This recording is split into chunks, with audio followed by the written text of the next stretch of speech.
Welcome back. Now, history will soon be a compulsory subject throughout high school. A task team appointed by the Minister of Basic Education made that recommendation. They say the subject should replace life orientation. The team was put together 3 years ago. Let's find out more from the department's Elijah Mahlangu, as well as a history teacher at JP High School, Portia Nkabinda. Very good morning to you, and thank you so much for joining us. I think maybe let's start with a definition of what the study of history is, especially in high school. Okay, I think with history is more about story of the past, events, people, and it's a record of truths. Yes. A record of truths. Elijah, what would you say informed this decision to set up this task team, and what was the department looking for? What is wrong with the current curriculum of history? Well, the minister received representations from stakeholders in the basic education sector and elsewhere, making a request for her to consider making history a compulsory subject sometime in 2012-2013. And in 2014, she announced her intention to do that.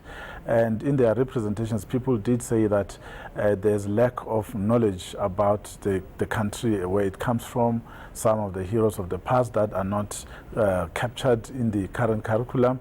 And the fact that our history was not really talking about us.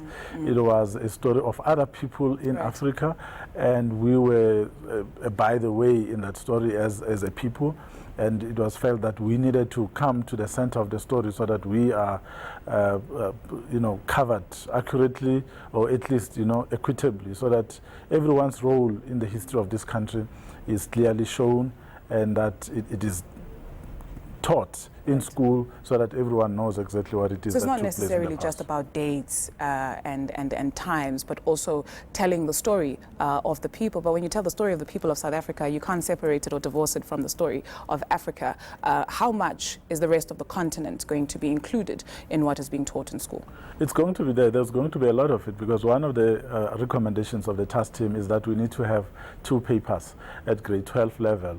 In fact, even right across the senior phase, we need to have paper 1, which will focus on African history, with South Africa playing a huge role there, and the second paper will be on world history, which means that now there will be a full in-depth focus on what took place on the continent, the role players, the dates, but also more importantly the context, because that's important as well. When you tell history, it has to be in context. So we hope that our teachers, when they do so, will be able to put that across. Right. And Portia, when you do tell that history, how do you see it or perceive it helping in social cohesion, where people understand where the next person is coming from? Yeah, for me, history is not about the dates like we've mentioned before. It's not about the events, about understanding where we come from.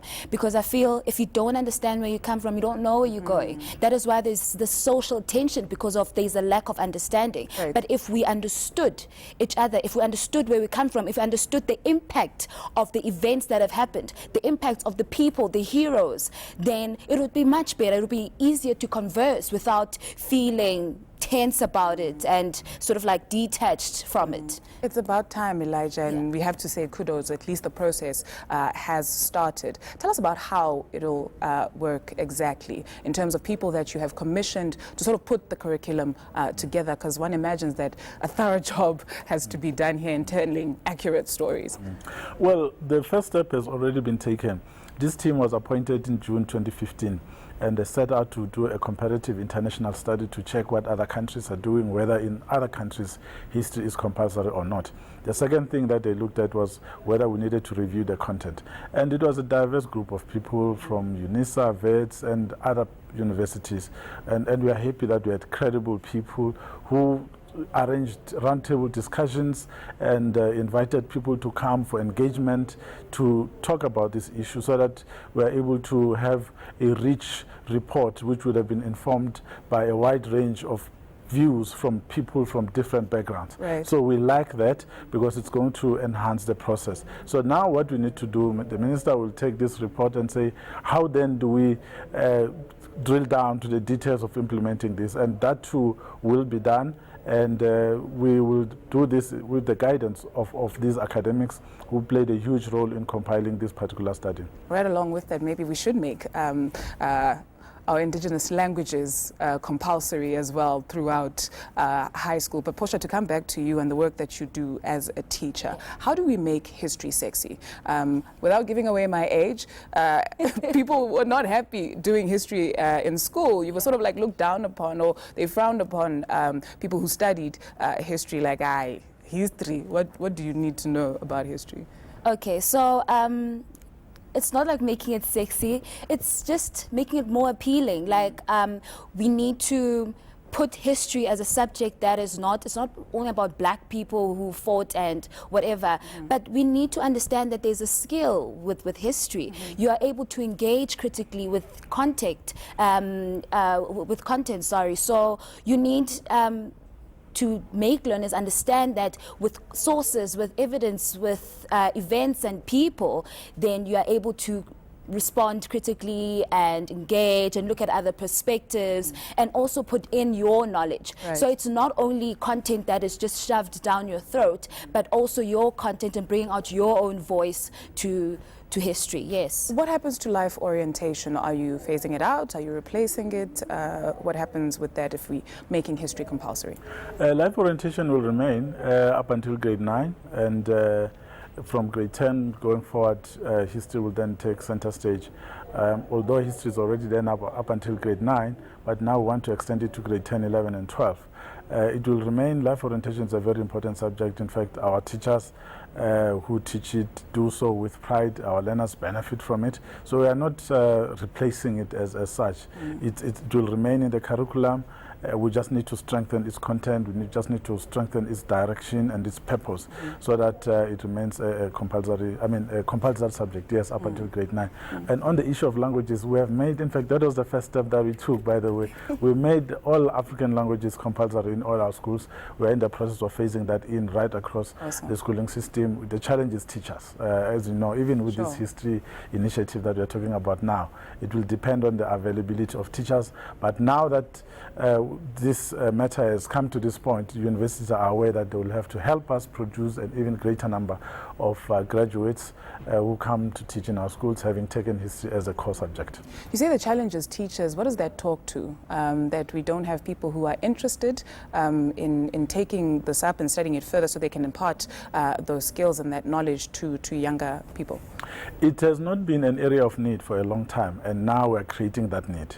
There have been there's been a pattern which has shown that teachers take certain courses and not others. For example, if it wasn't compulsory, people wouldn't see the purpose for it. But now that we're talking about its importance, a lot more people are going to pay special attention to it and say, yeah, so there are job opportunities for me here as well.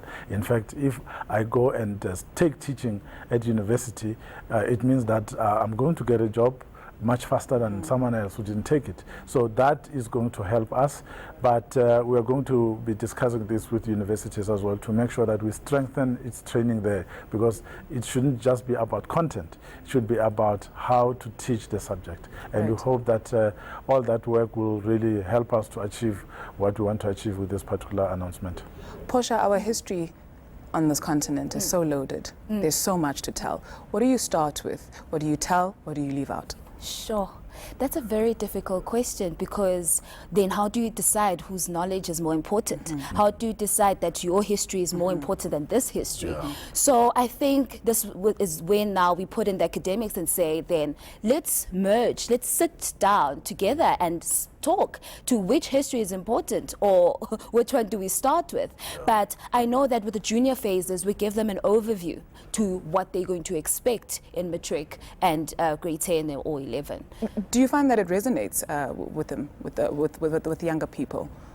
It doesn't now. But look, when they grow up, they'll realize that, no, look, we need to, start engaging at that level, because then we are still building our country. So it's just maturity levels. But now with history, I mean, you do find children who are like, I'm so bored, I hate history or whatever, but they don't realize the importance of it. So as soon as you add in that compulsory factor to it, they will see that, okay, maybe I need to engage more, I need to read more about the past so that I understand. So it's more about what they need to know so that it helps them in the future. Elijah, the department has faced a number of challenges in terms of trying to change certain aspects of the curriculum. If you look at the issue of Afrikaans being a language that is taught in schools, MEC Lesufi has been facing a lot of challenges around that. What sort of challenges do you foresee this bringing or presenting in trying to actually make this a reality? Well, there are some people who are saying that this is the ANC's way of telling their own story, and we disagree with that because it's not about that. We are saying that we don't want to commit one mistake when trying to correct another. So we are consulting widely to make sure that everyone who has material, who has done research, which can help us bring it so that it can be considered when we rewrite textbooks, because that is going to happen. We don't want to tell one group story. We want people, our learners, the young ones, to be exposed to all sorts of information so that they can make their own decisions based on available records. So we need to work with all libraries, all archives, whoever it is that has information. Please bring it forward so we can look at it and see how it fits into the whole big story of South Africa. Portia, I think if we were to look at it, it sounds like a great concept. It is a great concept, not it sounds like a great concept, but just how much work is going to go into this? 3 years in the making. One imagines that it's going to take a bit longer. We'll talk about timelines with Elijah just now, but in terms of putting this content together, what are we talking about? What challenges will you be facing? You know, the greatest challenge is the quality in which this history is going to be taught in schools. It's the resources. Does that mean we need to revamp the files that we have with our resource files? Do we throw away the old posters? Does it matter? Do we bring it forward? Like, it's going to be, we need to understand that there's going to be more resources that we need to work, new resource. Right. Textbooks are going to be written. How much is that going to cost the government? Isn't it going to change again? Because history does change. So the challenge is just keeping up with history, though it's about the story of the past, but it's just keeping up and just with the resources, remaking those posters, redoing films, redoing that. So it's very, very important, because the one thing is resources. Indeed. And we don't just, it's not just the textbook situation, no. There are other visual resources that we use in history. Elijah talks about a challenge in terms of teachers who are going to then impart this knowledge onto onto young people as well. Elijah, let's talk timelines. Yeah.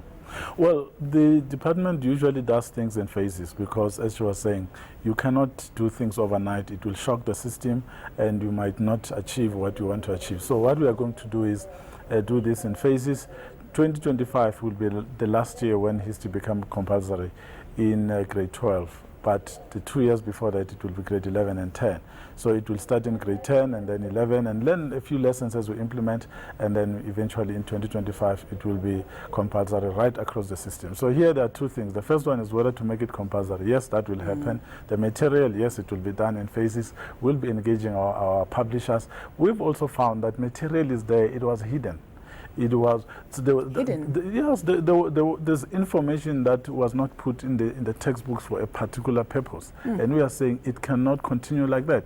The whole story needs to be told. Right. Whereas the truth or is not the truth, the information needs to be out there for the teachers to use to teach the learners. The learners will have to critically think about it and make their own decisions. Sure. We could talk about this the whole day. Thank you very much for coming through this morning. This was very insightful. And again, kudos. You did say that the department's doors are open, so if we would like to maybe contribute or whatever, the public is more than welcome to do so. I'm imagining we can go onto the website. Yes, absolutely. Education.gov.za. Awesome. Thank you so much again for joining us. Elijah Mahlangu from the Department of Basic Education, as well as Portia Nkabinde. She's a history teacher at Jeppe High School.